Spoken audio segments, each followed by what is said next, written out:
So who's ready to make some predictions about some stock cars today? So with the NASCAR season only a few days away, or weather dependent, I thought I'd make a fun wee video giving my 10 bold predictions about the NASCAR Cup Series. Now I made this similar video last year with the Supercars Championship, and I'll make the same video about the upcoming Supercars Championship as well. So I thought I'd make this a yearly tradition as well with the NASCAR Series. Now with my Supercars predictions, I didn't do too badly. I got, 8 out of 10, including a couple of bold ones. So I'm going to try and continue this trend over on the Cup Series side of things. But if you like this NASCAR video and you want to see more NASCAR and Supercars content, give a like and subscribe. The support would be very much appreciated. Now that Formula Regional Oceania is over and done with, I'm going to cover typically Supercars and NASCAR. Let me know what sort of videos you want me to do on the series. So the first prediction I have is that a driver outside the top 3 teams will win the Daytona 500. Now what I mean about the top 3 teams is Gibbs, Hendrick and Penske. Anything outside of that I think will win the Daytona 500. It's such an unpredictable race, and in seasons past it's happened before. I mean, you had unpredictable winners like Michael McDowell and Austin Cindric. Who would have thought that they would have won in 2021 and 2022 respectively, and Ricky Stenhouse Jr. the next year as well.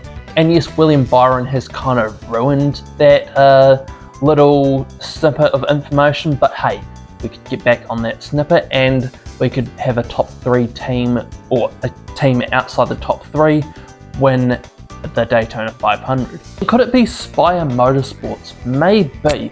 Or could they win one of the other races in the series? Because my second prediction is that Spire Motorsport will win a NASCAR Cup race in 2026. The owners of Spire Motorsport have massive ambitions for, well, this team in general. I mean, they own multiple American sport teams, they own the Cadillac Formula 1 team, Andretti. They've got big eyes on motorsport in general. And that includes putting more money into Spire Motorsports, who have Carson Hocevar in the 77, Michael McDowell in the 71, and their newest driver, Daniel Suarez, in the number 7. I think Carson has the best chance of winning out of one of these 3. He's got the highest potential. Even though he hasn't been a past winner, he got really close last year on multiple fronts. So I think he will break that glass ceiling and get a cup win. Whereabouts? I don't know. Could be Daytona this weekend, so I could get 2 birds with 1 stone here. A driver that did a lot of winning last year was Shane Van Gisbergen, and I think that's going to continue into 2026, but I don't think as much. Last year he won, 5 races last year? I reckon he's going to win 3 this year. There are less road courses on the calendar, so he doesn't have as much of a monopoly on those because, well, there isn't as much of them. And I think he might actually get a run for his money from a few blokes. I just mentioned Michael McDowell before in Spire. He gave him a good run at Chicago, but his teammate Connor Zilic, in the Xfinity Series last year, they had a few good scraps at Chicago and Sonoma and the Glen. Granted, Connor won out of those 2-1, but that means that, who knows, Connor Zilic could get a cup win this year, but I think at least Shane will get 3. My next prediction is that a driver will win 2 Crown Jewel races in the season. Now last year this did not happen, and if you're wondering what the Crown Jewel races are and you're new to NASCAR, they are the Daytona 500, the Southern 500, the Brickyard 400, and the Coca-Cola 600. There wasn't a driver that won, drivers won each of those races. But I think this year a driver will somewhat have a stranglehold on those races. Chase Briscoe certainly did. He got pole in all bar one of them, and the one that he didn't get pole in, he won in. So he was kind of the Crown Jewel specialist last year in the 19 machine. Can that continue, or can someone else get 2 wins in the Crown Jewels? Now when I made these predictions, this was a couple of weeks ago. In my notebooks here, I've got it even before my Formula Regional Round 3 review, so that says a lot, because I've got down here that RFK will have 2 drivers that win races this year. Now Ryan Preece has already won a race, but that doesn't mean that no one else can. Chris Buescher is definitely in the case of can win every year. He was lucky not to win the last couple of years. I know he did win in 2024, but that was in the playoffs in Watkins Glen. But Brad Keselowski showed a lot of speed last year towards the end of the season. So I think, along with Ryan Preece, I think another driver, or even both of the other RFK racing drivers, can get wins. Now, we're seeing more and more open cars turn up to the NASCAR Cup Series. So I think, just like last year, we will have 2 races where drivers will DNQ. Now, the Daytona 500 always has enough entries. They've got 45 this year for 41 spots. But I think, like last year, the street race could entice more than 40 cars, or maybe even another race. Last year it was the Chicago street race that enticed 41 cars to fight for 40 spots, and it was Corey Heim, the driver behind the most dominant truck series season of all time, was the one that got DNQ'd. I think this year it could be another race, along with the Daytona 500, that has more than 40 cars enter. It could be the San Diego street race, it could be the Coca-Cola 600, it could be one of the other plate tracks, or it could be another track altogether. Who knows, it could be, I don't know, Pocono, you never know. Number 7, I think Legacy Motor Club will continue that upwards trend that they have been going on. I think they will get one of their drivers inside the top 20. Now, Legacy Motor Club are doing things a bit differently to 2311. Legacy are getting all their own data. Now, you see, 2311 are in an alliance with Joe Gibbs Racing, so they sort of start with a full sheet of paper with everything on it.